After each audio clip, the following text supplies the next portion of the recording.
Awesome. All right. Hello, friends. This is Rande from Rande Moss Wellness, and today I'm with Ali Washington of the Perception Trainers. And Ali is a registered nutritional counselor, yoga instructor, life coach, and author of the Perception Diet.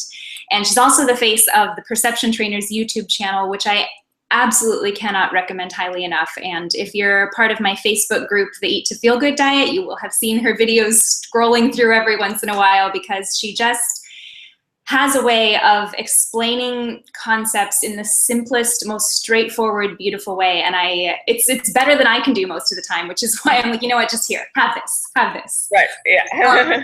So thank you so much, Ali, for being here. And you have a interesting history. I haven't spoken with anybody on this channel who's dealt with anorexia. You are the first. Okay. So I would love to hear all the details about where you come from, what that period of your life was like, and how you found your way out. Okay. So first off, thank you. I'm so happy to be here. Thank you for thinking of me. I think that's awesome. And I'm like really excited to be here. I'm really excited to share, and I hope that this is just immensely valuable for people. So that is always my goal, that just like everything that I do hopefully is the most value possible. So that's why my videos are like succinct, because I know that people are busy, right? Like people have lives, you don't have time, right? Like everyone is doing everything. So we try and be kind of, you know, Get to the point. Yeah, exactly. Yeah. So that's just, thank you. I'm so happy to be here, and I'm happy to share. And I just hope that anything that I say can help to uplift, right? So my journey with eating disorder, I think, started for me when I was around 14 years old is when I think it really hit. So basically what happened was I was like a very super sensitive child, and I think that this is a very classical anorexia story. Super sensitive child, very like high achieving, just really wanted to do the right thing all the time, cared a lot about people, felt like the whole world was suffering and there was nothing I could do about it.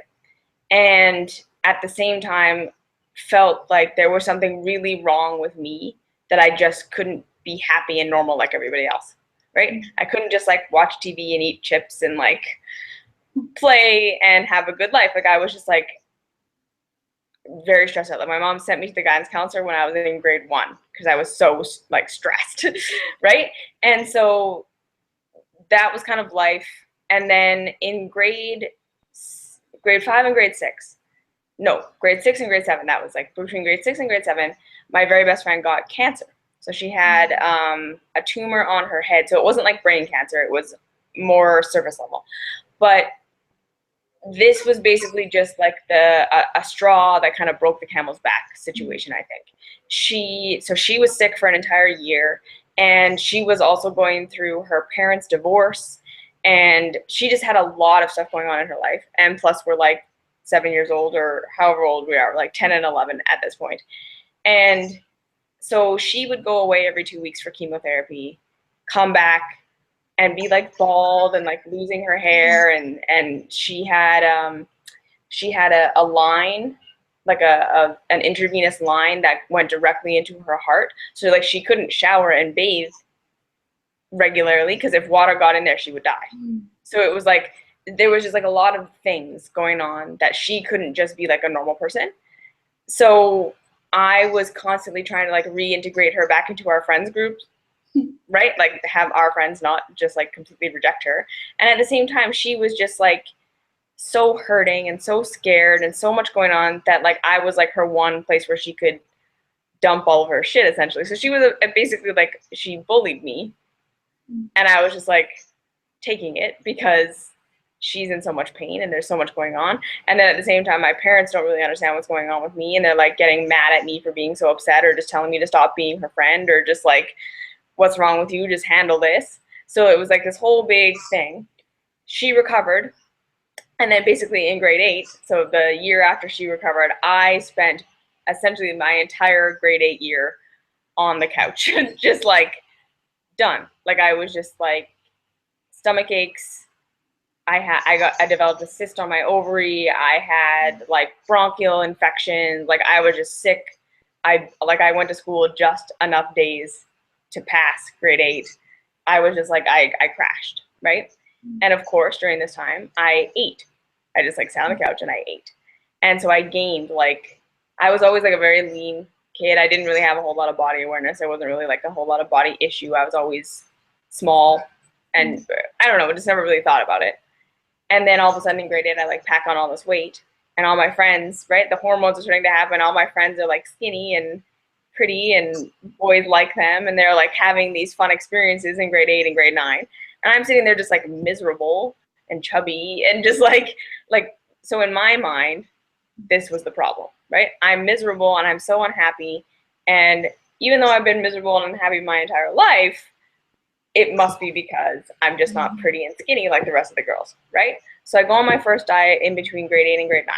And that's when I think life just kind of like snowballed, right? So from that time till the time I was like, you know, recovered, my entire world revolved around food and my body and exercise and trying to get my body the way that I wanted it to be.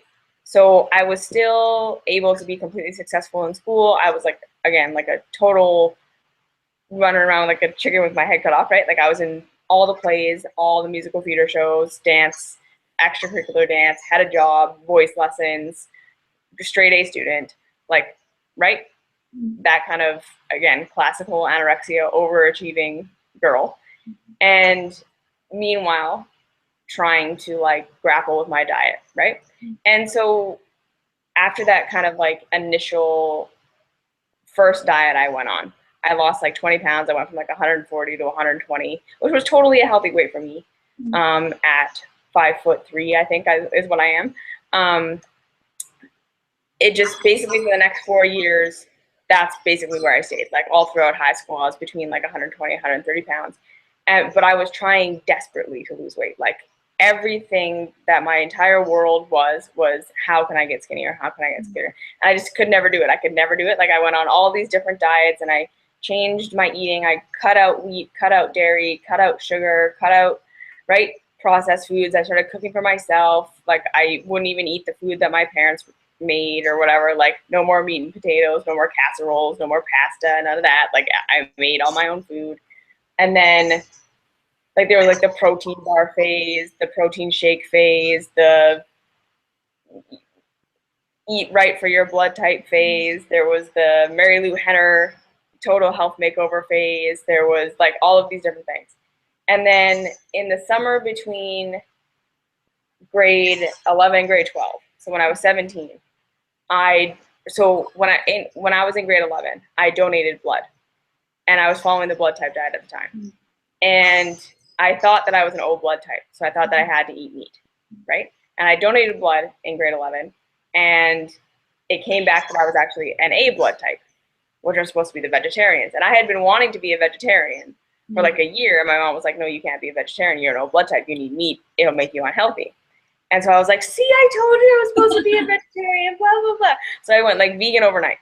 And that felt just like so intuitively right to me. So this is where I think the story can start to have some merit for people, is that even though I was totally in the wrong focus, right? Like my focus was I hated myself and it was my body's fault.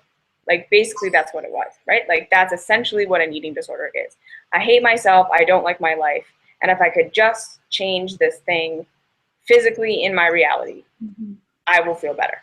And I just know that I will. The media tells me that I will, my friends tell me that I will. The world is set up to tell me that if I'm just pretty and skinny and acceptable, I will be happy, right? That all of this shit will go away when that happens, right? And again, it's a pervasive message. It's like, no wonder people believe this about themselves because it's everywhere. It's subliminal, it's completely obvious, it's blatant, it's under the radar, it's everywhere, right? So that was what was happening. However, there was still something inside of me that was awake to something, right? So this idea of like not eating animals just made sense to me. And I actually went vegan And then I started doing research. It was one of those things where I was just like, this is just the right thing to do. And then I started reading like Diet for a New America or whatever, and like started to educate myself on the way that the world works with food and animals and I was like, oh, okay, see, I guess this makes sense. Like, that's why I don't want to put these foods in my body. Cool. So I was vegan for about 6 months. And then the summer between grade 11 and grade 12, I just went raw.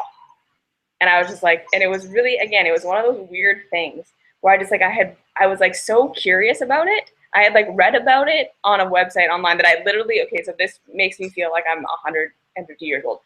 I read like a web page about it and I printed it out. And like I had this like printout of this sheet of like what raw food people eat. And I remember taking it to my mom and being like, this is insane. Like how do people live? Like, how could people actually do this? But there was still something inside of me that was like, I want to do this. Like, I don't know what that was. And so and then I like brushed it off for a year or whatever. And then I had been vegan for 6 months and I was just like, I really just want to try this raw food thing. And I kind of like tried a couple of days and just totally failed. Like, I remember the first day I tried to be a raw foodist, I made the most disgusting salad ever. Like, it was like, I put just like everything in it. And it was like flax seeds, like ground flax seeds and avocado and lemon and tomato. And so it was just like this gelatinous mush. And I was like, this is disgusting. Like, who could be a raw foodist? So I like went home and ate something cooked, right? But then there was just this one day I was reading Raw Food, Real World, the first cookbook from Pure Food and Wine. Yeah? Yeah. And literally, I was like, this food is so beautiful. This food looks like food to me. Right. I'm never eating cooked food again. I just didn't. Like, that's basically what happened. Like, we essentially went on vacation the very next day to Panorama, which is like this ski resort. So I'm like completely unprepared to be a raw foodist. Like, I have no idea what I'm doing. So essentially that entire week I ate like bananas, almond butter, and frozen peas. Like, that's what I ate because I was just like, those were the raw foods we had. And so that was what I ate for the entire week because I just like was like, I'm done. And then as soon as we got home, I like bought a dehydrator and I made like granola and like it launched me into this like 6 months of just like, because I was already like totally obsessed with cooking and making food and but it was like there was like this 6 month reprieve from my eating disorder during my first 6 months of being a raw foodie, where I just felt like this is it, this is the answer. Like, because the other thing was that I did suffer with a lot of health issues.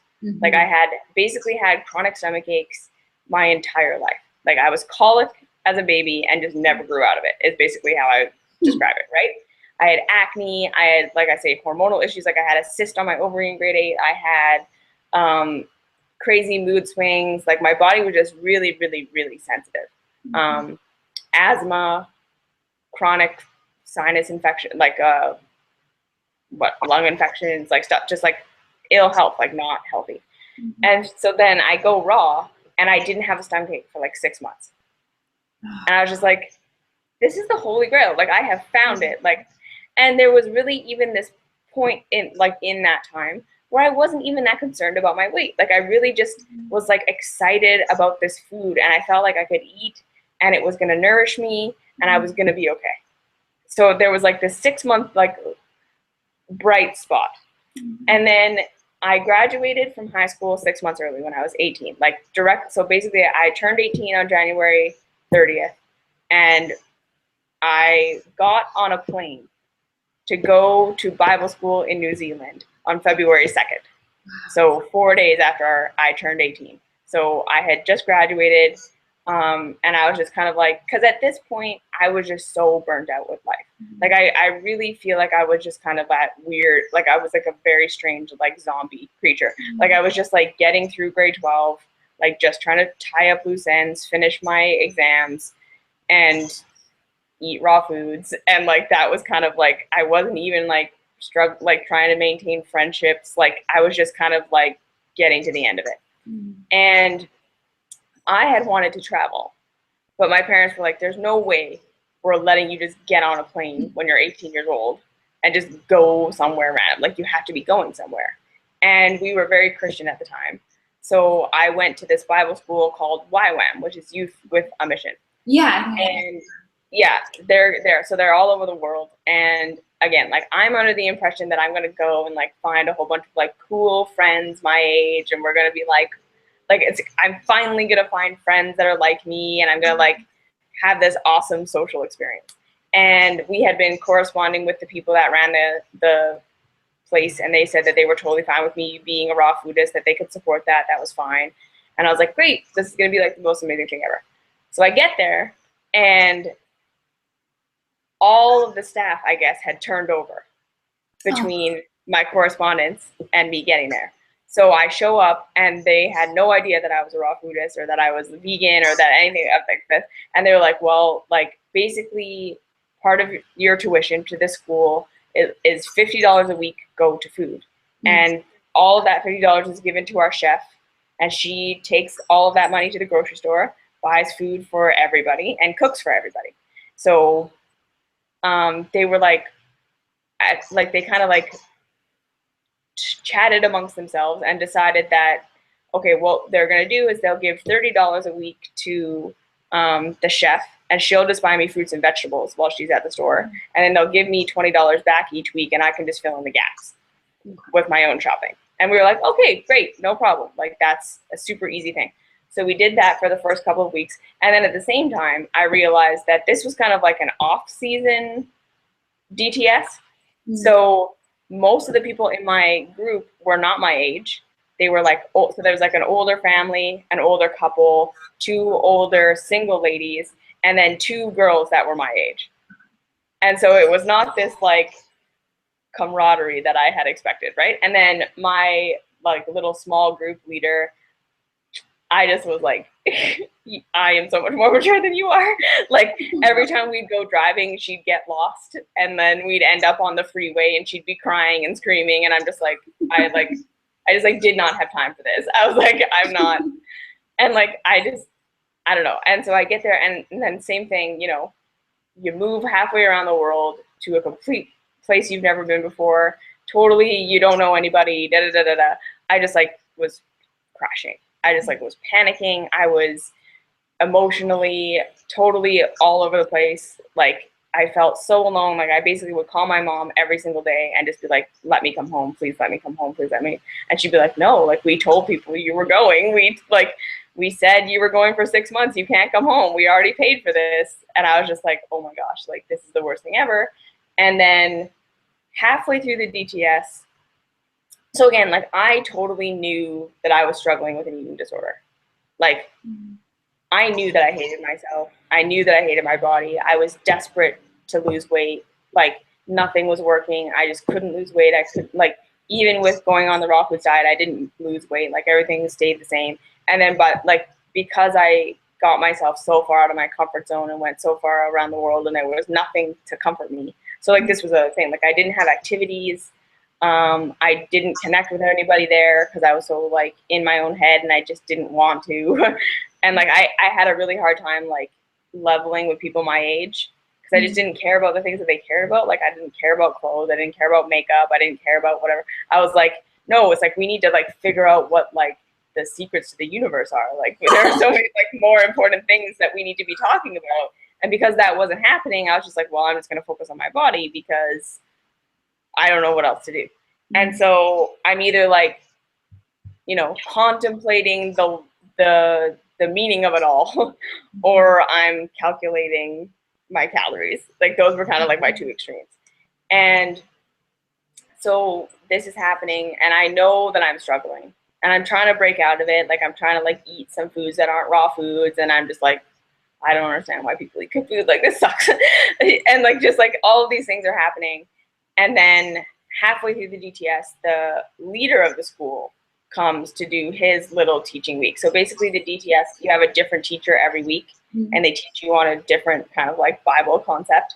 And he came in for his week, and he realized what was going on with me and my eating. And he was like, he basically stood in front of the entire group and said to me, okay, your diet is from Satan. It's going to make you never be able to like, you know, be in fellowship with anybody. It's going to make you judgmental. It's going to make you, you're never going to be able to connect with anybody. You can't eat like this. you are going to stop and you're going to eat normal like everybody else. And he made me sit down in front of everybody and eat a piece of cake. And I literally, like, that was the moment that I think I went from part-time anorexic to full-time anorexic. I was like, no one will ever do this to me again. Like, no one will ever, ever tell me what to eat ever again. And it was just like this thing happened. So they took away my money and they were like, okay, you're just going to eat like everybody else. Like, we're not going to reimburse you anymore. We're not going to buy you fruits and vegetables anymore. And so literally for the rest of the like 5 weeks, I think, of the school that I was there, I just, like, I'm not going to say what I ate because I don't want to like feed into anything. But like, basically I didn't eat breakfast. I ate what very little fruits and vegetables were available at lunch and what very little fruits and vegetables were available at dinner. And I just made no compromises. I was just like, nope, fuck it. Like, I won't do it. And for some reason, I don't know why I didn't have money. Like, I don't know why I didn't tell my parents. I don't know. Like, there was like so much miscommunication. Like, there were things that could have happened. Like, it's not like we were poor and my parents couldn't like give me some money so that I could have some food. Like, it was just like this very odd situation. And so it was like, it was also really funny because some of my classmates knew what was going on. Like, everyone knew what was going on. But, and like a part of it was, I was like, look, like, I haven't eaten like church food, like pasta casseroles with ground beef and meat and dairy and all this. I'm like, I haven't eaten this stuff in literally years. I'm pretty sure I'll die if I put this stuff in my body. Like, you know what I mean? I was like, I am not going to have a chronic stomach ache for the rest of these 5 weeks just because someone has decided whatever, right? I was like, I'm not doing this. So it was really cute. So like, my friends would like give me like packets of dates. One time I found like some carrots and apricots on my bed. Like, it was like really cute. Like, people were trying like the best they could. Like, but everyone had their own stuff going on, right? So I lost like 10 pounds basically in this. And so by the time I get home, I've lost like 10 pounds and I'm feeling like really good. I'm like, yeah, right? And I go back home and I go back to church and everyone's like, whoa, you look great. Like, what's going on here? Like I kind of like leaned out, like my face looked a little prettier because I'm all like thinner and whatever. And it was really funny. I just remember one of my friends, when she went on her DTS, like basically everyone that goes on a DTS gains like 10 to 15 pounds because it's just so emotional, right? And you're eating because there's nothing else to do, right? Like, there's so much free time and you're so emotionally overwhelmed and overstimulated, and obviously no one is teaching you how to deal with any of these things. Like, it's just like, I remember sitting with one of my classmates in the DTS and she was having a really, really rough emotional day. And she had a box of Lucky Charms cereal and a thing of milk. And she was like, so at the beginning of our conversation, she's sobbing like the ugly cry, right? Like snot dripping down her nose, like tears, uncontrollable crying, right? While she's eating her cereal. And I'm watching her and she's like crying to me and talking to me and then eating cereal. And with each subsequent bowl of cereal, she mellows out a little and mellows out a little. And by the end, she was pretty docile. And I remember sitting there going like, holy shit. Like, I just watched what emotional eating is. Like, I know this in my bones now. Like, I just watched someone totally turn off what they were feeling via her eating. And I was like, I will never do that. I'm never going to do that. I'm never going to be that. Like, I will never use food to shut off my emotions ever again. Anytime I'm feeling anything, I'm going to face it because I'm not going to be that. But of course, then I took it to the other extreme and just like didn't eat. So I get home and basically I'm like revamped in my raw foods diet. I got my dehydrator and all this stuff back. But then, so I start making like gourmet raw foods again. And I realized I'm like, I don't feel as good as I did when I was eating just fruits and vegetables. Like, when I was in New Zealand, all I had was fruits and vegetables and avocado. And so then I'm at home making like crackers and like granola and nuts and seeds and gourmet raw foods again. And I'm like, this doesn't feel as good. Like, I'm kind of like gaining weight. And I was like, no, I have to go back to how I was eating when I was in New Zealand. And then basically for the next year, that was when anorexia took hold. So I didn't have a whole lot going on in my life. Like, I took my holistic nutrition diploma at the time, ironically, while I'm plummeting into eating disorder. So literally I'm like walking on the treadmill, having eaten nothing that day, reading about how much fat you need to be a healthy individual, and literally thinking in my mind, that's true except for me. I don't need that, right? And so I'm like losing weight, taking my holistic nutrition diploma. I got that done in 6 months. Like I got like 100%. Like it was really, I was a whiz at nutrition. And then I had a job in a kitchen. So I'm working physically all day. So I'm getting up, going to work, not eating all day, like physical job, walk home, have a little tiny salad, have a melon. And like that was my life. And so that was my life for basically a year. And then when I was 19, my mom finally cornered me and was like, look, we don't know what to do here. You're incredibly underweight. You're very sick. And like, of course, like all the mental stuff going on too. Like I was a crazy person. Like 1 minute I'm totally fine. The next minute I'm triggered and I'm flying off the handle. I couldn't make a decision. I couldn't do anything. Like if someone invited me out, I like couldn't go because it would like destroy my schedule. Like I remember one time every Friday I went for groceries with my dad at 4 o'clock. And one day he's like, okay, we have to go at 4:30 today. I can't go at 4. And I was like, I can't, like, we can't do that. Like it has to be at 4. Like that's how like regimented my life was. Like every day was Groundhog Day. Every single day was the exact same day. Everything had to be exactly the way it was. Like like I say, classic anorexia, right? Like specific plate, specific knife, specific ritualistic way of eating food. Like everything I was classic, right? And so they got to the end of, like, they had tried like prayer and like sending me to people to like intercede for me. And I was just like, I just thought all of it was bullshit. Like, even though I was like a very, very strong believer in Christianity and I totally believed in Jesus, like it was like I had a relationship with Jesus, there was still this level of like, you guys are all idiots and you don't know what you're talking about. Like, I don't know, like there was just something inside of me that was just like, yeah, this is nice, but you don't know what you're doing. You don't know what you're talking about. None of you have your lives under control. Like, what do you think what are you offering me? Like, really, you guys are all just as crazy. You're just fat instead of skinny. Like, you know what I mean? Like, that was my thing. Like, I was just kind of like, I don't see how you don't have an eating disorder. But that was in my mindset then, right? So she took me to a triage center. And so I was basically there for like 6 hours while they did all these like physical tests, mental tests, emotional tests. They had me talk to a psychologist and they didn't weigh me. They just asked me what my weight was. So I totally lied. Like I said, I was like at least 10 pounds heavier than I actually was. And they were like, yeah, okay, that's a really low BMI. And I'm like, that's not even true. Like, and I still remember just being like, you guys seriously don't know you don't know what you're dealing with here. Like, I'm not going to tell you the truth. But anyways, so they do all these physical tests or whatever. And they say, okay, you need to get a family doctor. And then he will refer you to an eating disorder clinic if that's what needs to happen. So we get a family doctor.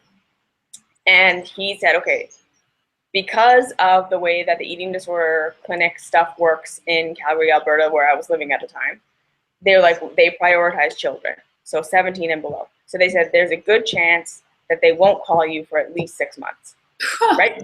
Because they need to take care of children first. And I think that makes total sense, and I think that that's exactly how it should be, and I would never fault the system on that at all, right? Because, of course, children deserve the priority, right? By the time you're an adult, I don't know, you have more free will choices, I think, in my opinion. But when you're a child, there's so much going on there. I don't know. So I was like, fine, great. And again, like in this, there was a part of me that was like, yeah, I have an eating disorder. But there was another part, right? In order to have an eating disorder, you had to be living in quite massive denial. And I was in quite massive denial. I was like, yeah, it's not that bad. And so that happens. And then the eating disorder clinic actually ended up calling me 2 weeks later. And they were like, Kate, you need to come in. And the reason was that my heart was shutting down, my liver was shutting down, my kidneys were shutting down. Like I had an irregular heartbeat. Like it was scary, I guess. And so the fact that they called me within 2 weeks should have alerted me that there's a problem here. But that still didn't really do anything for me. And so I went to the eating disorder clinic for their kind of like intake day by myself. So I drove myself there. Like, just like just going to the eating disorder clinic, and I'm there all day. So they do like you see a couple of different psychological doctors, you see the nurse, they do all the and then at the end of the day, so I was there for literally 6 hours, and at the end of the day you sit down with a psychiatrist, and they basically give you the results of your kind of like day of testing, and then they're going to give you kind of a plan for moving forward. So they said, okay, well, yes, you meet all the criteria. You're very much underweight. You like your test results you're all out of balance and things are starting to shut down. Psychologically, you are having an eating disorder. Like I was basically like, if you look up anorexia in the DSM-IV, I was everything on there. Like I'm the classic case. And I actually say to people, I kind of feel like me and anorexia were star-crossed lovers. Like it would have taken, I don't even know what it would have taken for me not to have gotten an eating disorder. Because I was just that girl, right? The overachieving, perfectionistic, overly sensitive, and then misunderstood outsider who thinks way too much. As in, I still don't believe that about myself, who thinks a lot, is very aware, but doesn't have a method of knowing what to do with that. Like I didn't have tools. I didn't have like, okay, yeah, you're hypersensitive. You walk into the room and you feel everything that's going on with everybody else. That's not your stuff, right? There was no filter. I didn't have a filter. So I've learned all these things about myself later, blah, blah, blah. But so in the time, they're like, yeah, you're classically anorexic. And then they're just like, okay, but they said, before we give you the results, before we say like, yes, you're anorexic or whatever, what do you think we're going to say? And I said, I think that you're going to say that you think I'm anorexic.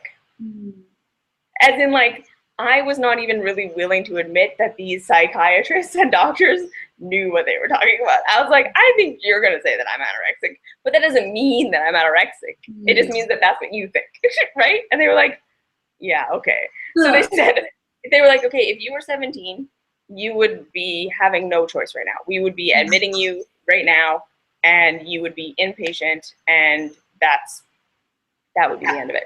And they said, but because you're 19, we can't make you do anything. You are an adult, and you can make your own choices. And they said, so if you want to come into the inpatient program, we will have you, but we cannot support a vegan diet. You will have to eat dairy. And I sat there and I was like, fuck no. Like basically like there was just like nothing in my mind. I was like, there's no way I'm doing that. And so I was like, nope, I'm opting out of that. I will come to nursing clinic every 2 weeks so that you can check up on me. And then I will like, register to have an appointment with the psychiatrist every month or whatever, whenever they can. Cause like basically outpatient is just like, we're just going to monitor you physically. And you might get a coaching session like every month or two because the psychiatrist is so busy. And that was that. And then I went home and I don't even think I told my parents what had gone down. I was like, well, they're just going to like, let me go to nursing clinic every 2 weeks and that'll be what we do. And they're like, okay, good. Right. Cause like to them, they're like, good, it's taken care of. Right. We don't have to deal with that. And so for the first couple of weeks, I didn't do anything about it. Like I told everyone that I was increasing my calories. I told people that I was going to eat more and I just didn't. It was a lie. Right. And I mean, when you're in the eating disorder, you're incredibly manipulative. Like you have to be intelligent to be anorexic. I think that's just kind of my thing. So I was like, right, like to the point where you can convince people that you're doing something that you so very blatantly, obviously are not doing, right? Like how I managed to word manipulate my way into like I could like convince my doctor that I was fine. Like my mom remembers taking me to doctor's appointments and going in being like, good, the doctor's finally going to tell her what she needs to hear. And we'd walk out and she'd be like, what the hell did you just do? Like, how did you just convince the doctor that you're healthy? Like, that you're fine and you don't need to do anything? And I was just like, well, because I am fine and I don't need to do anything. But right? Like, you're so manipulative. And then I'm going to nursing. Did you realize that you were manipulating? Or were you convinced yourself? Like, I think it's convinced yourself is kind of like a hard thing. It was more like, this is what I needed to believe because I just wasn't ready to let go of it. Right? So it was like, there's always a level where you know you're shitting yourself. Like, I don't think I ever really believed that I was healthy. Because I mean, like, I wasn't. I was sick and I was tired and I was weak and I was bald and like things were not going well. But I was thin and that's all I had to hold on to, right? Because at least I was thin. And the numbers on the scale kept going down and that was all that mattered. And so, right, like I wasn't ready to let it go. I'm going to nursing clinic and they're like, you're gonna die, like you need to change, and I'm just like, no, I'm not gonna die. Like I just like, you totally have this complex of like, yeah, that happens to other girls, but I'm fine. Like I don't feel like I'm dying, you know, like I'm not like, I'm still going to work, I'm still talking to people, like I drove myself here, like dying people can't do that, you know what I mean? Like I just like, there's this thing. And then so what happened was I was out for a walk one day because I was very religious about my exercise. And I remember, so there was just kind of like this moment of clarity, essentially, where I'm walking and I just get this like, this knowing. And again, so this was completely non-judgmental. There was no fear attached to this. Because that was the other thing. It's like any other time that I kind of like would have flashes of realizing that maybe I was sick, it would be so horrifying that it was like paralyzing. And I had to go back into denial because those were my, like, I didn't know how to handle the paralyzing fear of like, yeah, you're dying. Like more like your mortality, right? Like realizing your mortality at 18, 19, you don't, I don't know. I couldn't grapple with it. So I was like, I'm just going to go back into denial. So there was no fear. And it was just like, okay, here's the thing. If you keep doing what you're doing, you're going to die. And that's it. That's how it's going to be, right? Like there is no way around it. You can't keep going this way and expect to live. This is just the bottom line fact about it. And they said, or you can get better and you will have a really cool life. And then at the same time, so have you ever played like a video game where you get to like the very top level and then you die and you have to go all the way back to the beginning? Oh, sure. Right? Like that feeling of just like, ugh, like I've already been through this and now I'm just gonna have to go through it all the way again just to get to where I was. And so I had that feeling about dying. It was like, there was this very like deep understanding that it was like, it wasn't like I was gonna die and then get to do something else. It was like, if I passed away, it was like, I knew I was just gonna have to come back and do the exact same thing I'd already done. And I was like, already, like, I was like right there. And I was just like, to die right now would be such a waste of time. So like that was literally the revelation. It was like, I don't want to have to come back and do this again. I've already suffered for 19 years. I don't want to redo that. Like yeah, like I don't want to redo that. And I just know that if I came back, I wouldn't get to come back at the next level. I'd start all the way at the beginning. And I was just like, holy shit, I'm not doing that. So that was literally that was the first turning point where I was like, okay, well, I'm not going to die. I don't want to have to start over again. So I went home and I made myself hummus and steamed broccoli. And I was like, that's it. I'm done this. I'm going to eat. And then, so basically for the next 6 months, I quit my raw foods diet. I went totally cooked food. I overhauled my whole diet. And I did it all by myself. Like no one helped me. I didn't have a nutritionist. I didn't have a coach. My parents weren't helping me. Like I cooked all my own food and I never missed a day. Like I never missed a day of eating. I never went back to restricting. And it was horrible. It was like worse than the disease. Like recovering from anorexia, that first little bit where you lose anorexia body, but you still have all of anorexia mind is so much worse than at least having anorexia body. You see what I'm saying? Because there's no comfort. So I gained 50 pounds in 3 months. Like it was, my body just changed and I swelled and I was uncomfortable and it was awful. And so I did it though. I was like very committed. And so I get all the way to like 130 pounds. And I'm just like, this is my worst nightmare. I can't believe this happened. Right? Like I'm all the way back to where I was. And at the same time, I'm realizing that everything, like all the pain, all the hurt, all the shame of myself and just thinking that I'm a terrible person and the world is so messed up and there's nothing I can do, that's all still there. None of that went away, even though I felt like it had, because I was so distracted in my eating disorder, right? So as I start not being able to starve anymore, which was basically my vice, right? That's my drug of choice, was starvation.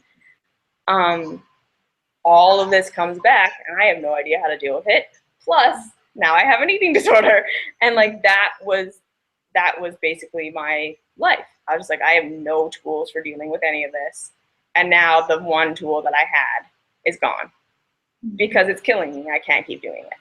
And so for the next basically 3 years, I lived in that zone where I was essentially relapsing over and over again, like trying to go back on my raw foods diet, cutting my calories, over exercising like a crazy person, but still having a life. Like I wouldn't let myself go back to like anorexia life. So I like got a boyfriend. We moved from our hometown to a whole new town. I left Christianity, started getting into like spirituality in the Vancouver movement, getting into yoga. I did my yoga teacher training. I had a job. I was going to nutrition school. Like I had a whole life.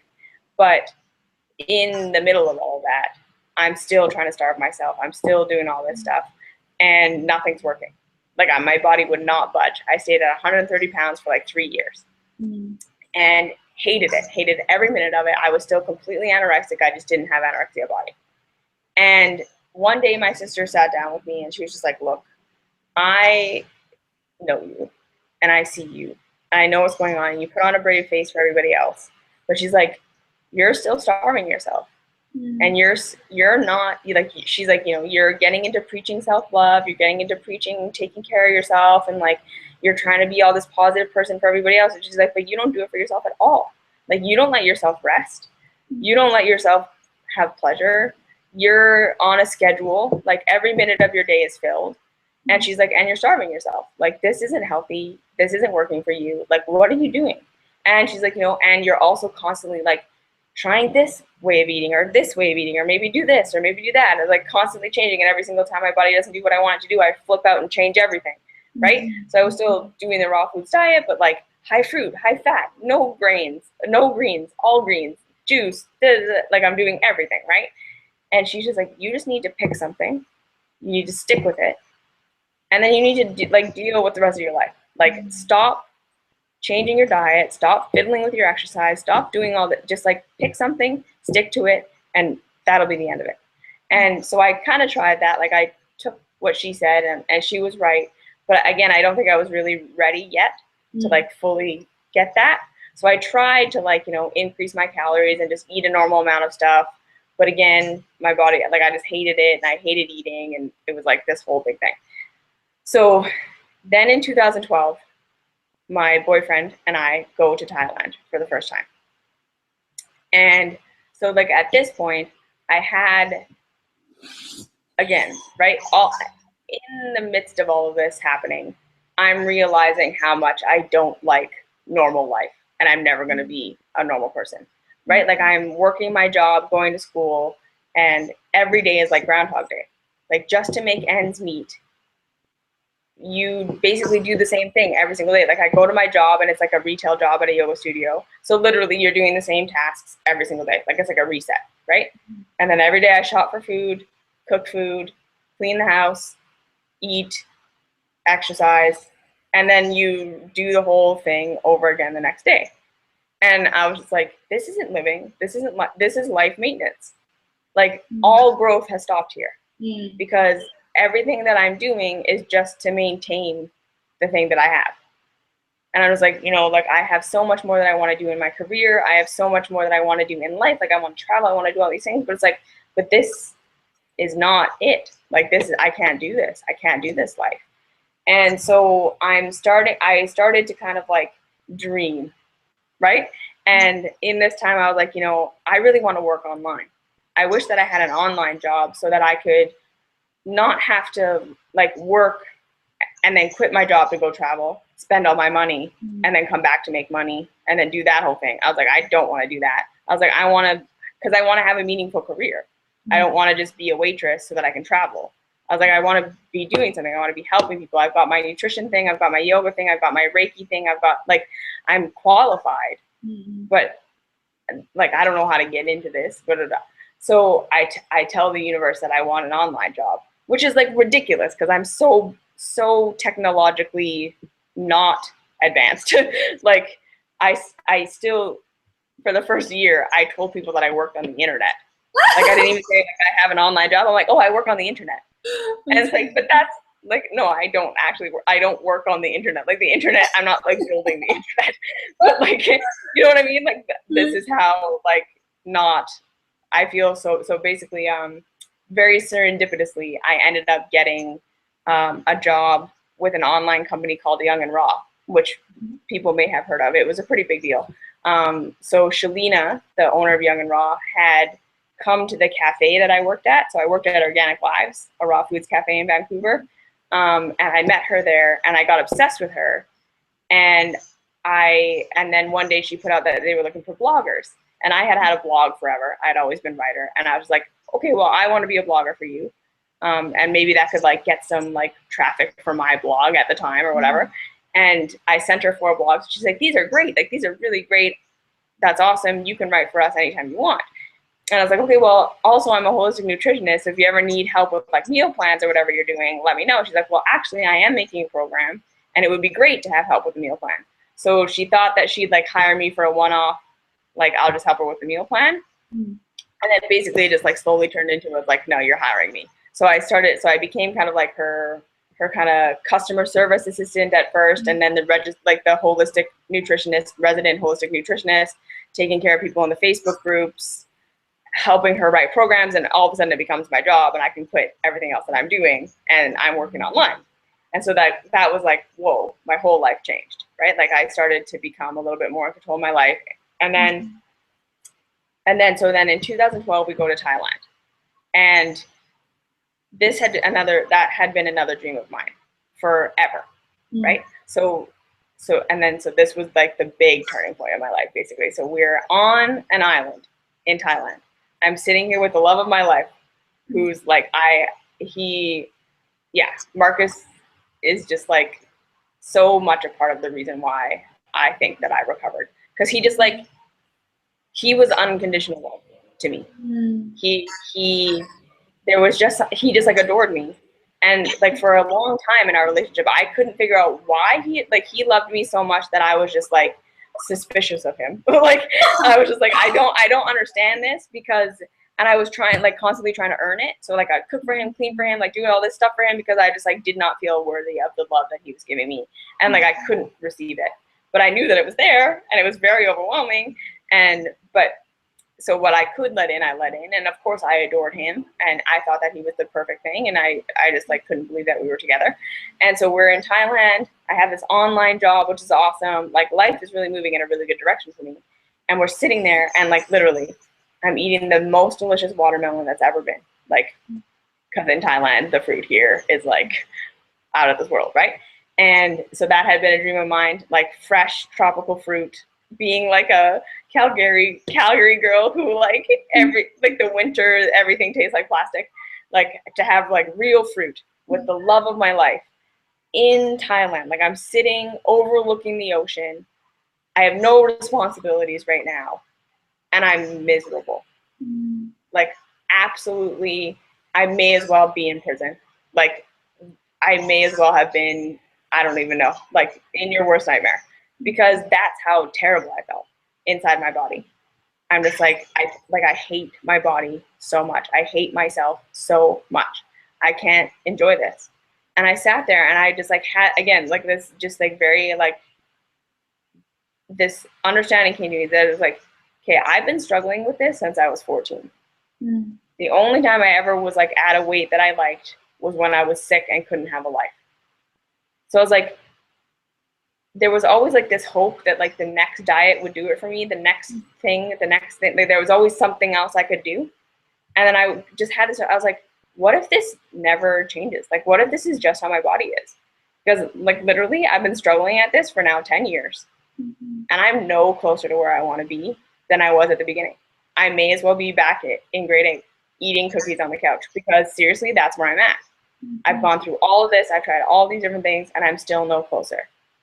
And then I remember my grandma talking to me about going on a diet before her trip to Mexico. And she was in her 70s.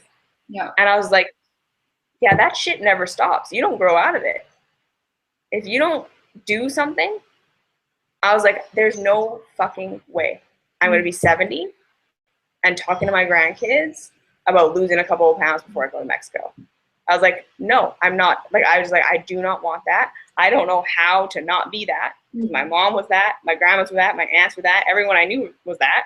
Like, all the adults in my life are on a diet. Every woman I ever knew was struggling with it, didn't like themselves, whatever. So I don't know that this is possible, but I'm just like, there's no way. I'm just not going to do that. And so so literally I sat there and I was like, something has to change inside of me because my body might never change. I was like, if I want to be happy, it's inside of me. Because like I said, right, like as much as I believe that I'm in control of my body, I'm not. I can't make it be what I want it to be. I've tried all of these things and nothing works and nothing has worked. And so it's ridiculous for me to think that something is going to work. Really, if I look at the evidence, 10 years in, I would have figured it out by now, right? I've done everything. And in my mind, I had done absolutely every diet. I had tried every lifestyle. I thought I was on the best one. And I was like, right, I'm not willing to go back to eating meat. I'm not going to try the paleo thing. Like, you know, I had ethical qualms about things. It wasn't just about that. Like, I wasn't willing to sacrifice what I believed in. And I was like, well, the anorexic body too, right? At one point. Yes, and that wasn't it either. No, exactly. And that was another revelation. I was like, when I was sick, I wasn't happy. Like I was like, I was like, I'm not going to bullshit myself into saying that I was happy then. I was skinny. So I had that, but I was miserable. And I knew that I was miserable. I was trapped. I was trapped either way. And so I literally went and I got a massage and I intuitively picked ylang ylang essential oil. Having no idea the energetic properties of it or whatever. And I'm like, I'm going to go into this massage and I'm going to release this. I'm going to let this shit go and I'm going to start different. I'm going to change. And I was just like, so for the entire massage, I'm like, I release this. I release whatever this is. I don't know what's going on. Like, really, like, I don't know what I'm doing, but I just know that I'm letting something go. And then later I find out that ylang ylang is the essential oil of release. Yeah. And like literally, so the massage therapist was a Thai lady. So we didn't speak to each other because she didn't speak English and I don't speak Thai. And at the end of the massage, I just said, Kopang, which is thank you. And she was like, yeah. Like she was like she could tell that something had happened. Like her reaction to me was just like, okay, like, bye. Like it was, and I didn't say anything to her. I wasn't doing anything weird. It's not like I was like talking or anything. And this was all going on inside my head. I was just laying there still. And like, I just feel like she could tell that something had happened. And so I get home from our trip to Thailand and I'm like, okay. And this is where the perception diet came from. I don't know how all of this came to be. So this is the thing. I started meditating. So that was like, I already had meditation in my life. So periods of time where I just sit still and receive. So that was to me what meditation was. Just calm, but asking questions and asking for answers. Because prayer had always been a thing for me. And I expected answers. So this is, I think, the first key, is that I always expected to be answered by the universe. When I was Christian, I expected to be answered by Jesus. Like, there was never a doubt in my mind that if I asked a question, that I would get an answer. So I think that that's the first thing that's very important, is that I had unwavering faith in my own intuition, which I know now that's what it was. But at the time, it was always something outside of myself. But I knew that the answers were there.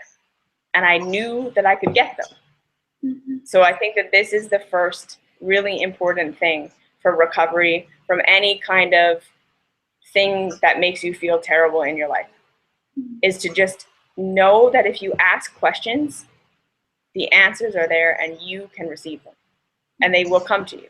So like, this was the thing, is like, I was looking for the solution. Right? I was fully and completely committed to the fact that there was a solution. I didn't know what it was, but I could find it. Right? So I think that that's the first thing, being open to hearing answers and expecting to get those answers. So that's kind of the first thing that I have to say. Second thing is, so I'm doing a little bit of meditation, and so the first kind of revelation was like, okay, I watched a Teal Swan video. No, okay, so this actually came to me first, and then the Teal Swan video kind of reinforced it. I sat there and I was like, okay, what would I do if I already had my ideal body?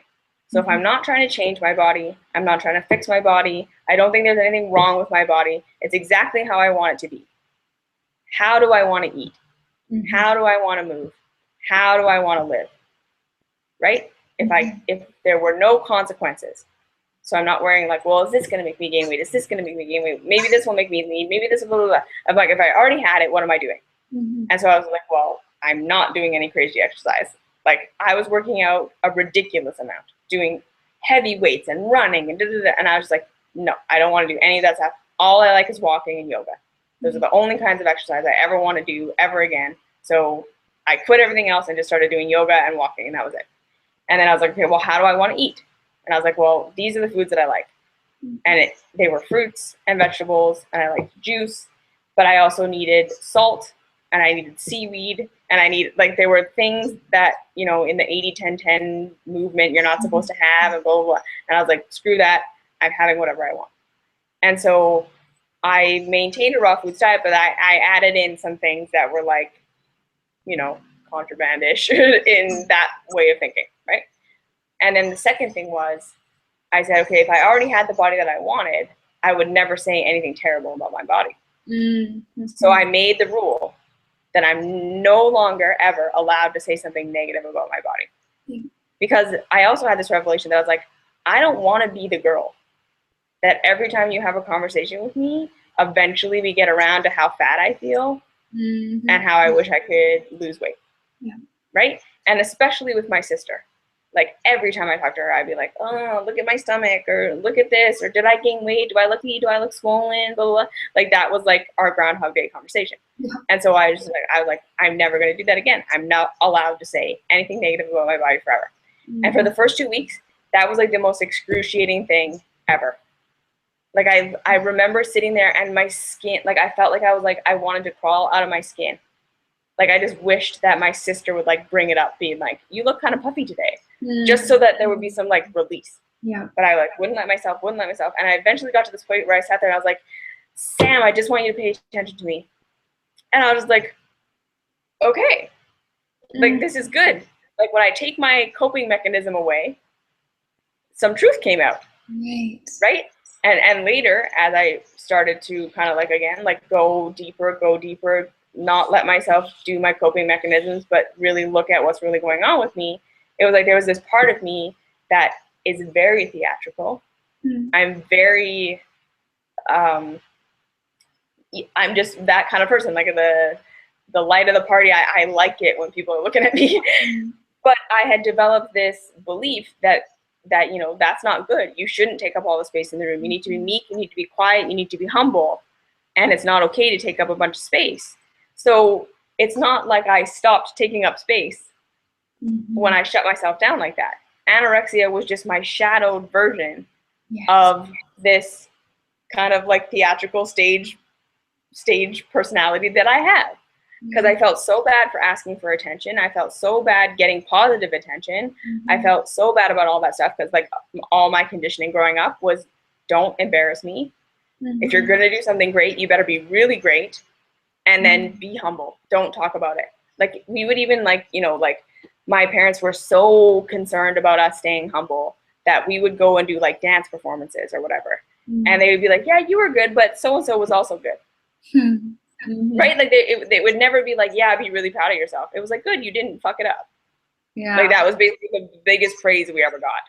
Right? So it was like, I just subconsciously learned it's not okay to like expect praise. It's not okay to take up all the space in the room, whatever. Like, and so these were like mindsets that I had.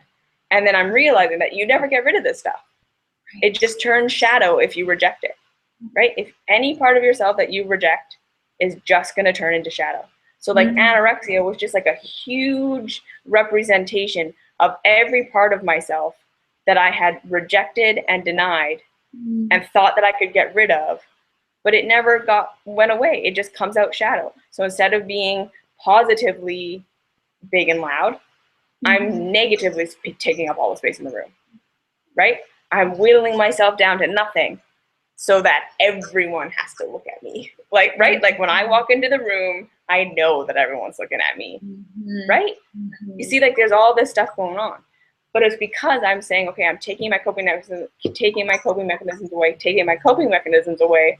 There's all this stuff coming up, and I'm slowly learning to deal with it. So then the next phase in this journey is like, so I'm acting as though it is, essentially, like living like I already. Because I was waiting for this. I knew you were going to bring this up. What would I do if I had my ideal body, or how would I react? Yeah. The first time I heard you say that, I loved it. I was like, oh yes, that's everything. That's amazing. And I say that in other ways. Yes. However, there would have been a time in my life where I would have heard that and I would have said, well, okay, if I had the perfect body, I would be eating this way, this way, this way, exercising this way, this way, this way, because that's how I got to the perfect body. Like that is how I would have interpreted that. So how do you carefully ensure, particularly with people that you work with, that they don't take it that way? Right. Okay. So the way that I describe it is this. It's more coming from the feeling that you don't have to change what you got, right? Because again, what you just said is, this is what I would do to get to the thing that I want, meaning I don't already have it. You see what I'm saying? I'm saying, no, you act as though it's already here.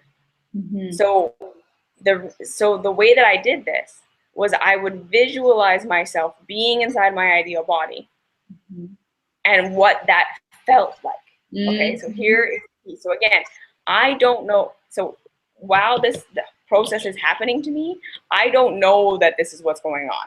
Okay, so this is why I'm saying I'm not so concerned about people taking it the wrong way and applying it that way at first, because I didn't know what I was doing either. And it all came together for me. So I trust in the benevolence of everyone's higher self. And even if you take it the wrong way, that's okay. Because you're going to take it from wherever your consciousness level is at right now. Right? And I understand that. So for me to come to you and be like, okay, the reason you do the ideal body meditation is because it reveals to you how you want to feel. It has nothing to do with your body. It's never had anything to do with your body. You can feel how you want to feel no matter what you look like, right? And what you're going to show yourself is how you want to feel. Because like if I come up to someone who's anorexic and I'm like, well, how do you want to feel? And they're going to be like, skinny. And I'm like, well, what does that feel like? And then you're going to be like, well, it feels light. Okay, well, what is lightness to you? What do you really mean? Like, why do you want to feel light? Well, because it feels like I'm worthy. And it feels like I'm special. And it feels like I deserve to be here. It's like, oh, so you want to feel loved. You want to feel seen. You want to feel heard. You want to feel validated. That's not a physical sensation, right? But we are so disconnected from ourselves and what we really want and what's really going on. And like I say, especially women, we're taught to not tune into what we want. That's not important. It's what do you give? How are you serving? How are you, like, what are you providing for the world? Not what do you want, right?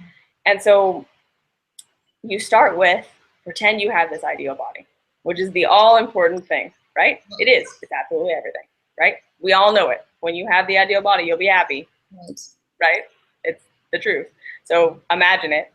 And then, so I was sitting there imagining it, and I would feel amazing, right? I would feel so good when I'm imagining my ideal body. And I'm like, yeah, this is how I want to eat, and this is how I want to move when I'm in my ideal body.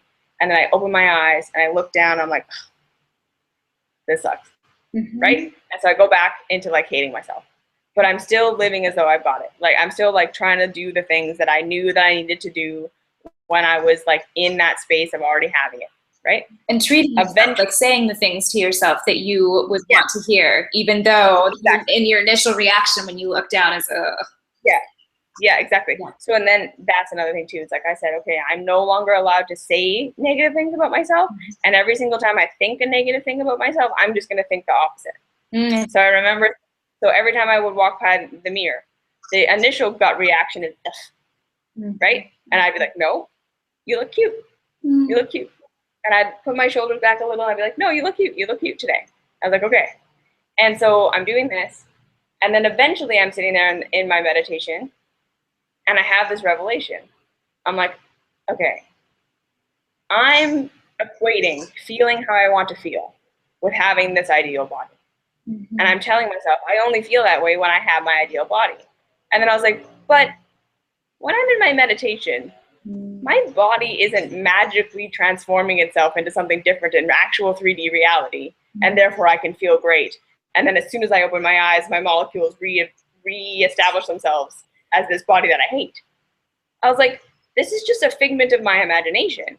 My body is staying the exact same way, but I'm being able to access the feelings that I want to feel. Yep, that you think is only accessible when you get that body. Yeah. But I was like, I can feel that way right now because I've practiced it enough times. I can put myself in that feeling. I know what it feels like.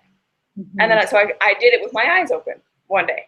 I was like, okay, I'm not going to use the body as my anchor for how to get into that feeling place. It's like I've practiced it enough times with the visualization. Now let's take the training wheels off. Let's see if I can feel that way without imagining my body being different. And I could do it because I had practiced. I had practiced over and over and over again, right? So I knew how to feel worthy. I knew how to feel good enough. I knew how to feel these feeling states that I wanted to feel because I had been practicing them. And I did it with my eyes open one day in 130 pounds and was like, okay, I can do this, right? And then another thing happened is as I'm practicing this mirror thing, every time I look by the mirror, I say, you look cute, you look cute, you look cute. One day I'm walking down the street and I caught my reflection. And before I even like registered that that's what had happened, because usually it's like, you know, when you're coming up to a mirror, so you're planning to say something nice, right? I caught my reflection off guard, didn't see it, and my knee-jerk reaction was, oh, you look cute. Yeah. And I was like, holy shit. Yes. Like I changed my neurocircuitry. Like my knee-jerk reaction when I look in the mirror now is something positive. Right, and I love that you put it that way because that reinforces the importance of practice. Because I think that people get really over, like, oh, I don't have to practice that. Like, why can't I just flip a switch and love myself? But essentially, like, we're practicing all the time and we're practicing saying shitty things to ourselves. Exactly. And so, like, we can't flip the switch. Yeah, exactly. So think of your brain like a dirt road, okay? We wear ruts in our brain with neurocircuitry because our brains are amazing at pattern recognition. We need that, right? If you had to think it through every single time, okay, what do I do when I come to a red light? If you had to think that through every single time, we'd never get anything done. If we didn't have these dirt roads, these ruts that get worn in our brains, we would be completely inefficient. Right? Every day we'd be doing the same thing over and over and over again because we'd never learn, right? So it is with your thoughts. Yeah. If you practice thinking shitty things about your body, it's going to be easy to do that because it wears that neural rut in your brain and it's just a pattern now. It's just a habit. It's not true. So here's the other thing. We believe our thoughts too much. So overly identify with that because I'm thinking it is true. Yep. So I'm practicing. How would I be if I was already the person that I wanted to be? I'm no longer allowing myself to scapegoat my emotions onto my body, being that I don't let myself talk negatively about myself when I'm feeling shitty, right? So then I have to get at, like, no, I'm actually just feeling overwhelmed. I'm feeling tired. I'm feeling stressed. It's not my body's fault. I don't feel fat. That's not a feeling. I feel sad and I feel tired and I feel like I want someone to pay attention to me and I don't know how to ask for that attention. And that's why I feel so agitated right now. I love that you said that fat is not a feeling. That's really important. No. And it also reminds me of what you were talking about earlier, how when you first went on the raw food diet, you felt so good. So all of a sudden you weren't hating on your body anymore because you felt good. There's so much to be said for shifting our state, whether it's with what we're eating or what we're thinking or what we're believing about what we're thinking. Yeah, exactly. So that was so there's those two things. And then the third thing was I became willing to question everything. I became willing to question, is the raw food diet really the thing that everyone says it is? Is veganism really the thing that everyone says it is? Is it really true that this is the only way? Is it really true what I'm thinking? Am I my thoughts? Where are these thoughts coming from? What are my emotions? Where are my emotions coming from? What's driving me? Like, why can't I sit still?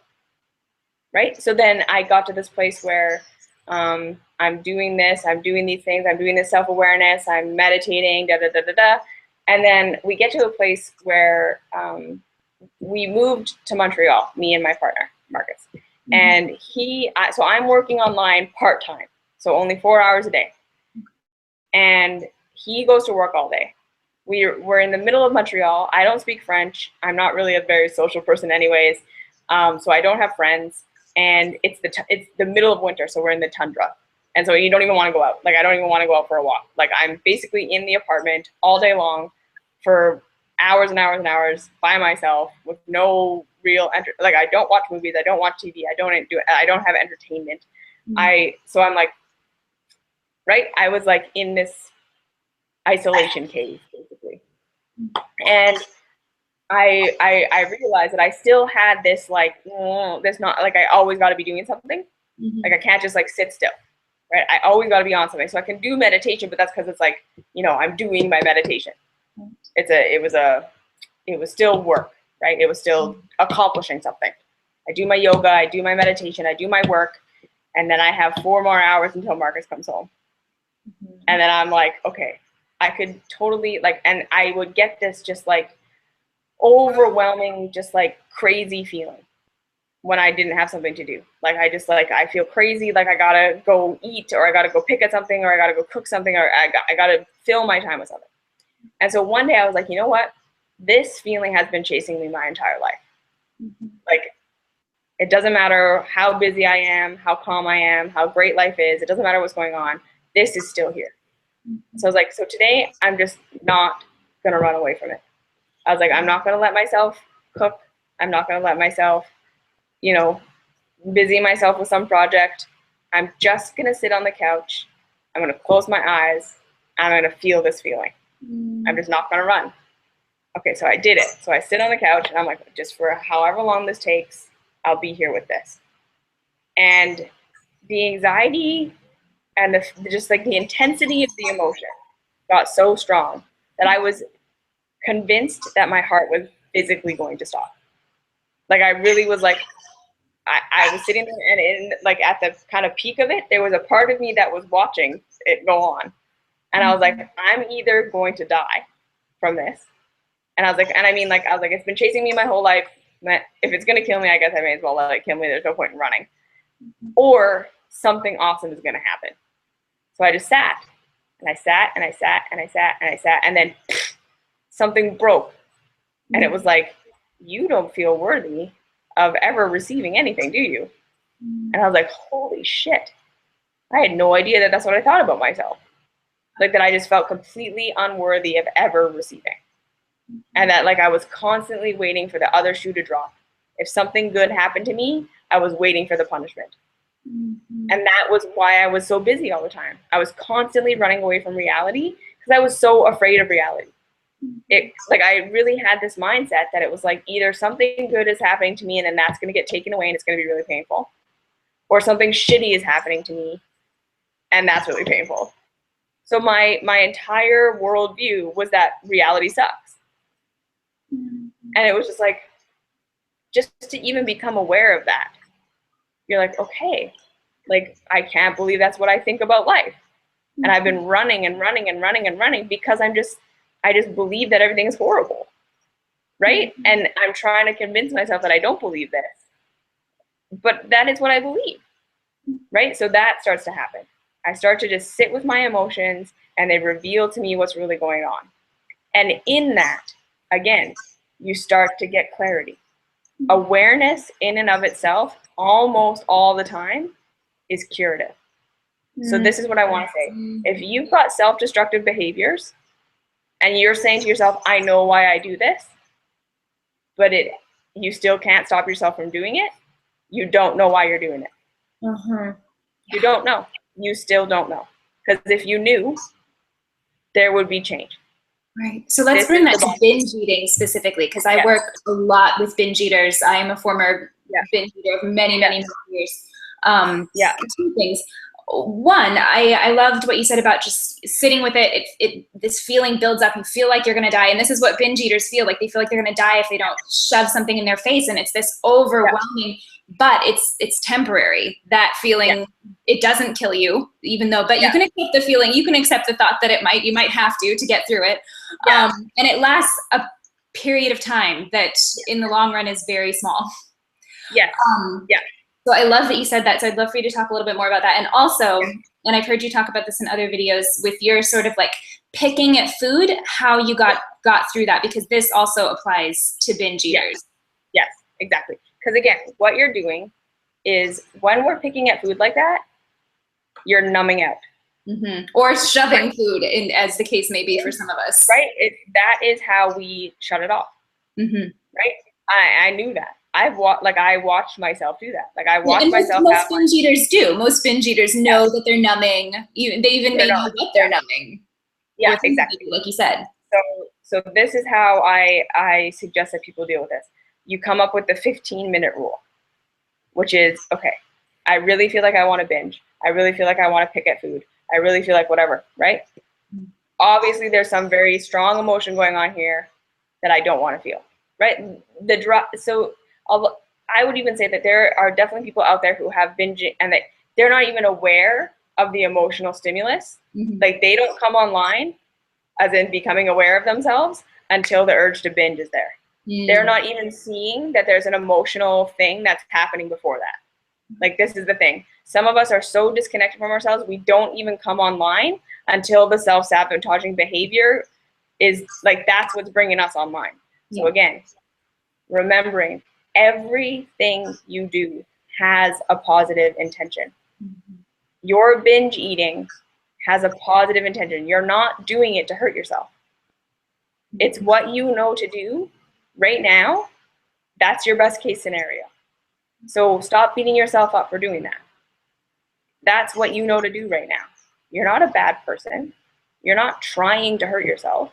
To you, in your mind, somewhere in there, this binge eating is the lesser of two evils. Because you believe that the emotion is going to kill you. You believe that that is so much worse than whatever you're going to face after the binge. Because you know how to face the thing after the binge. You know how to do that. You know how to do that whole drama cycle of, I'm never going to do this again, and then you make a plan, and then you go on a diet, and you feel really good for a couple of days, and then you binge, and then you do it all over again. You know how to do that cycle, right? That's completely predictable, and you've survived your emotions every single time by doing that.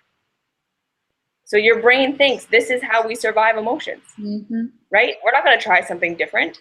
We're in a state of complete fear. And when you're in a state of fear, to your brain, that means you're under physical duress. So if binge eating and doing that cycle is what you do, to your brain, that's how you survive the physical threat. Right, and it's easy too, because like you said before, it's that rut all over again. You've practiced it. You've done it over and over again. You know how to do that. You know that it's going to work, right? You've never once died from your negative emotion while you've been in your binging. Right. So it works, right?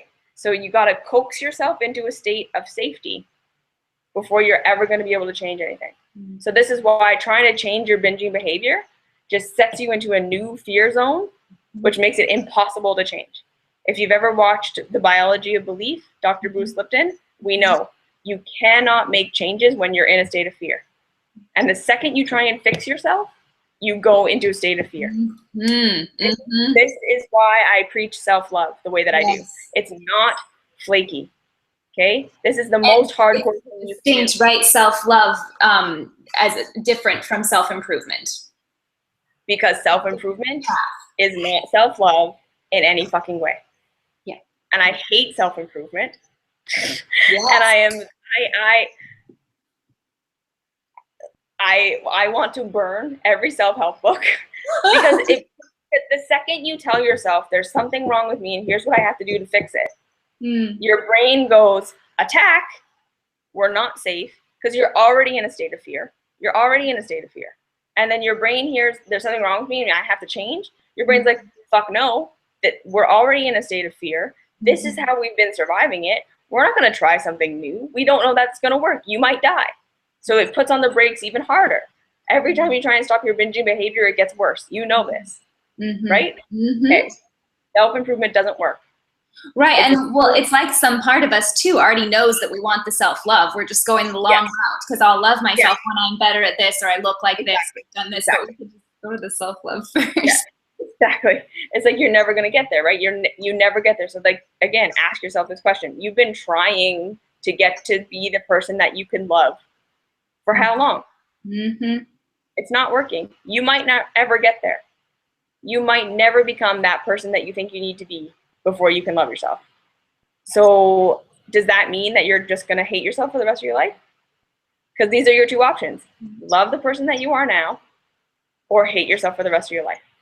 Or keep believing that there's some magical thing out there that you're going to discover off in the future that's going to turn you into this magical person that you can love.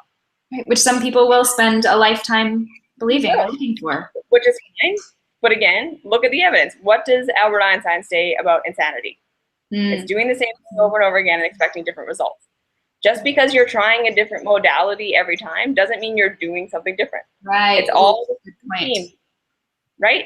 Yeah. You're trying to fix yourself. That's so the back same to thing. Dating. If somebody has ceased trying to fix themselves, ceased fighting themselves, how do you get them in the moment with their binges? So you're in the moment, you're want to have a binge. Number one, again, you acknowledge that this behavior, you don't fully understand why you're doing it. Because if you did, that awareness would be curative. Okay, so that's the first thing. You admit to yourself, I don't know why I'm doing this. Second thing, you admit to yourself, the more I engage in the behavior, the more I'm not going to know why I'm doing it. Because it's my coping mechanism, right? The person who's addicted to heroin is never going to figure out what's really going on with themselves while they're still on heroin, right? That's why we detox people. We don't try and deal with the heroin addict while they're high because everything's suppressed then. That's the point of it, right? So then you say, okay, I want to binge right now. I may be aware that there was emotional stimuli. I may not. I don't know when I came online, but I am online now. I know that I want to binge, which means I'm tuning into myself on some level, okay? Because this is an opportunity. That's what this is. The need to binge is like my emotional guidance system, my GPS system is blaring so loud at this point. It's like sounding the alarm. Pay attention to me, pay attention to me, pay attention to me. There's something going on here that's out of alignment, right? And my desire to binge is, again, it's like a last ditch effort on behalf of my emotional guidance system to get my attention so that I'm not just barreling through and continuing on, right? It becomes that unbearable because your higher self is trying to trip you up. It's trying to stop you because there are things that are going on that shouldn't be going on. You got to understand that. But again, I don't understand that. I don't know what that is now. If I did know, I would know, right? But because I don't know, I don't know. So I'm going to give myself 15 minutes to sit with this feeling. If at the end of 15 minutes I still want to binge, I'm allowed, right? You don't tell yourself you're going to take it away. This is my coping mechanism, and I'm not taking it away from myself. I'm just going to give myself a 15-minute window where I'm going to sit with a pen and a paper, and I'm going to conscious stream writing everything that's happening in my head, everything that I'm thinking. So you start with, I hate my body, but I just want to eat 45 chocolate peanut butter cups, blah, blah, blah, blah. You write all that stuff down. After about the first couple of minutes, like after 5-6 minutes, if you don't take your pen off the paper and you keep writing, you're eventually going to start to get to some things that are actually going on with you. Okay? So that's the first thing. You do your 15 minutes of just stream of consciousness writing. And then you give yourself 10 minutes of something else pleasurable. Anything. Take a bubble bath, go for a walk, call your friend, anything that feels like pleasure to you. So I'm going to give you an example. In my world, I did playing Sudoku on my phone and watching episodes of Glee because I love the singing. Okay? So it can be as embarrassing as watching Glee. Okay? I put that out there every single time I have this. But I mean, you know what I mean? Like just whatever it is for you. That's not making yourself a better person. It's not making you, it's just fun. It's something that's fun for you, right? Mm. And then, so you do that 15 minutes, you do 10 minutes of something fun. And then if you still want to binge, right? That's it. But you've done the work. So then every single time you want to binge, you do this. So you're not taking it away from yourself. Binge is just step 3. That's it. You just have to do the writing, do something fun, and if you still want to binge, do it. Okay? But just knowing that every single time you do this practice, you're going to become more aware. You're going to become more aware, and eventually you will reveal to yourself what's really going on. Yes. You will start to get to like root issues of what's going on with you and root beliefs. And then again, this is the thing, you don't have to believe everything you think. Just because you have a belief doesn't mean that it's permanent. You can change a belief. You have to practice change, right? You have to become aware of how the old belief isn't serving you, right? So even just like at the very beginning, just the belief that I'm not worthy unless I'm skinny. Okay, well, that's a shitty belief. That makes you feel shitty. It's not serving you. You think that it's serving you because you think if I keep believing this, eventually I will become skinny. Like this is what we think. Exactly. Yes, there's a tiny part of it that feels good. We're scared if we love ourselves the way that we are, that we're going to stay this person that we hate. Yeah. But how does that make sense? If you love who you are, you don't hate yourself, right? So the experience you will have of yourself when you love yourself, even if nothing else changes, will be a completely different experience, right? If you keep hating yourself, you could change all these other things that you want to change and you will still hate yourself. Yep. So perfect body, perfect job, perfect life, you'll still hate it. Yeah. So the opposite is true. If you love yourself, nothing has to change and it will feel better. This is something that is like, right? Don't let your mind convince you that if I love myself in this body, I'll never have the body that I want. Like, no, love yourself. If you love yourself in this body, you'll be in the body you want.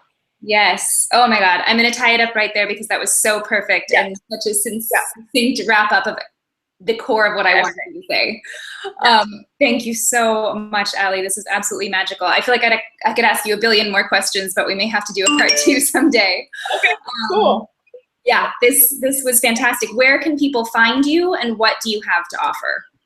Okay, so find me on my YouTube channel, I think is the main place. So Perception Trainers PT on YouTube. I have a website, perceptiontrainers.com.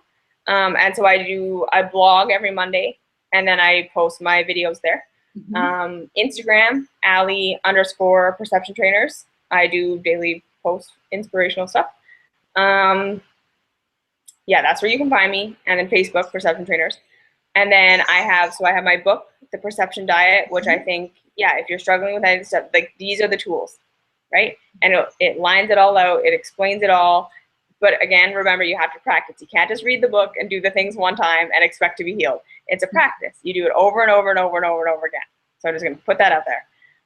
And then I do one-on-one coaching with a few people. I don't think that's for everybody. It's a pretty intensive thing. And I don't really work so much with like eating disorders, body image stuff like so much. I'm definitely more of a like, okay, like, what do you want with life and like what's really going on with you? So like it's an intense thing because I'm not gonna help you fix your diet. I'm gonna be like, why do you want to fix your diet? You see what I'm saying? I'm not gonna give you a meal plan. I'm not gonna I don't play on that level because if people are ready to grow, that's when I guess one-on-one coaching is great. If that's not what you're wanting right now, there are lots of things out there that will serve you better than that, I think.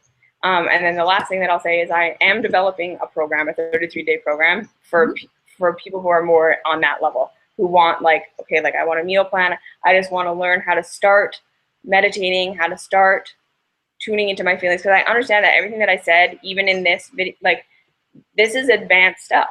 To sit with your emotions, that's a huge thing. There are a lot of people who are not ready for that step. And there's nothing wrong with you if you're not ready for that at all, okay? And we work up to it. So I've written a 33-day program and I will be launching it soon. So you can email me about that if you want to be on the list for when that comes out. And it's meal plans. It's just simple mindfulness stuff. Like, it's just getting you started. Like, where do I start? If the perception diet is like way too over your head, this will be a where we start. Okay? Because like, so the last thing that I want to say is start where you are. Wherever you are, that's perfect. Start where you are and do just one little level above that. Don't try and jump to complete self-awareness from I don't come online until I'm halfway through the binge. Absolutely. Don't expect that of yourself. Because the journey is the journey, right? It's taking me like 15 years to get to where I am, essentially, from the start of it to now, right? And I wouldn't go back and do it again, as in, like, I wouldn't change anything. I would go back and do it again the exact same way. Yeah. Because I am where I am because of the journey. You went through the journey. So just remember that your journey is not the thing that's in the way of you getting where you want to go. The journey is the thing. Yes. Yeah. Right? It is not the obstacle. And you don't have to look at the whole journey all at once. Don't. Just what's happening. Don't. Do what's in front of you. Yes, right? Right in front of your face. So that's that. Awesome. Yeah. You were the coolest. I appreciate you so much. And thank you. Yeah, we'll get this out. I'll put it all out tomorrow, and very exciting. Yeah. Right. Yeah. Thank you for everything that you do. You're also amazing. Thank you for everything that you're doing. And I so love everything that you're doing. And if there's anything I can do to support you, just let me know. Okay. You too, girl. Okay. See ya. Mwah. Bye, everyone. Bye.